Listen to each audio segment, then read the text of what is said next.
Hi, I'm David. We're asked to find the indefinite integral of sine 2x times cosine 2x with respect to x. And we need to figure out a way to do this. So whenever we see a problem like this, an indefinite integral or a definite integral, a first question we should ask ourselves is, do I have a formula in order to solve this? Well, I definitely know the antiderivative of sine x or the antiderivative of cosine 2x, but I don't have a formula that says what to do when they're multiplied by each other.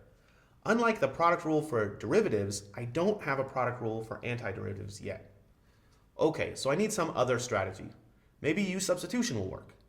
Well, in u substitution, I need to pick a u such that it will make my integrand simpler, and also its derivative exists somewhere else in the integrand.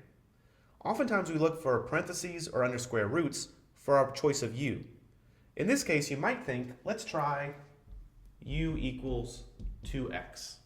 Certainly when we rewrite the integral, it will simplify into the integral of sine u cosine u. But if we did that, then du would just be 2 dx. We have a dx. I'd need to put a 2 in there, so I'd also need to multiply by a 1/2, and I'd be left with something that looks like this. Now you might ask yourself, does this make things a lot simpler? Well, it has made things somewhat simpler, but I still don't know how to integrate sine u times cosine u. So maybe a different choice of u would work out better. So let's try something else. What if we tried, instead of u equals 2x, what if we tried u equals sine of 2x?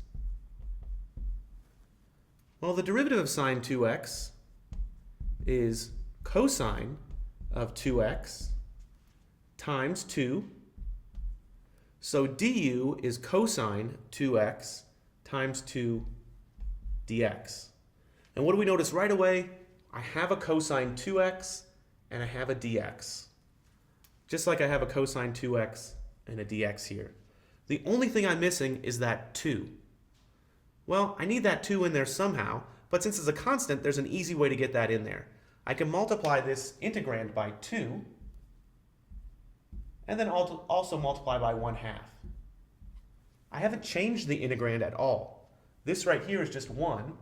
I'm multiplying everything through by 1, but now I can kind of take this piece that I need, this 2, and use it for my du. The 1/2 will remain as a constant.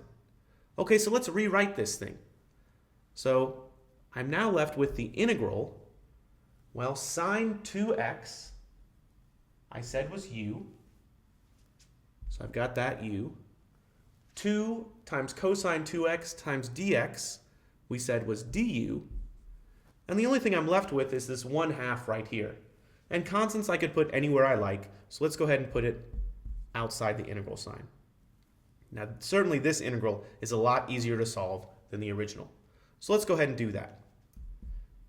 The antiderivative of u is 1/2 u squared.